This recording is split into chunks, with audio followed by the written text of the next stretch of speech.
विपक्ष अक्सर ही सरकार पर संसद में उसकी आवाज दबाने का आरोप लगाता है और अब ये मुद्दा विपक्ष ने एक बार फिर उठाया है। उपराष्ट्रपति की राज्यसभा के सभी फ्लोर लीडर्स के साथ बैठक हुई, जिसमें विपक्ष ने सत्ता पक्ष के सांसदों पर विपक्ष की आवाज दबाने और अहम सवालों से बचने की कोशिश के साथ साथ कई आरोप लगाए। तो क्या कुछ हुआ इस मीटिंग में, जानेंगे इस रिपोर्ट में। उपराष्ट्रपति सीपी राधाकृष्णन की अध्यक्षता में राज्यसभा के फ्लोर लीडर्स की बैठक हुई। ये राधाकृष्णन के उपराष्ट्रपति बनने के बाद फ्लोर लीडर्स के साथ उनकी पहली बैठक थी।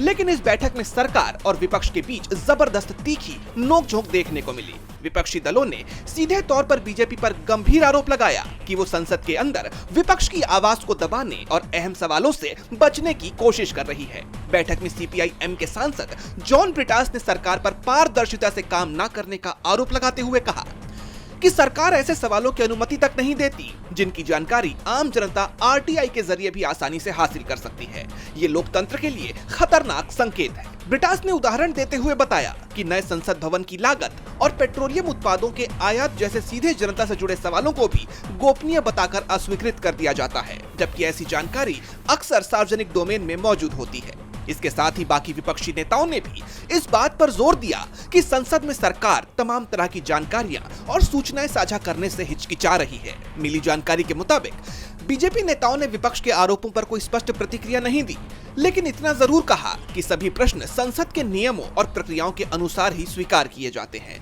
लेकिन गौर करने वाली बात यह है कि पिछले कुछ सत्रों से सवालों की अस्वीकृति और विपक्षी सांसदों के निलंबन को लेकर बार बार विवाद होता रहा है। यानी पहली ही मीटिंग में विपक्ष ने सरकार के रवैये की जानकारी उपराष्ट्रपति को दे दी है।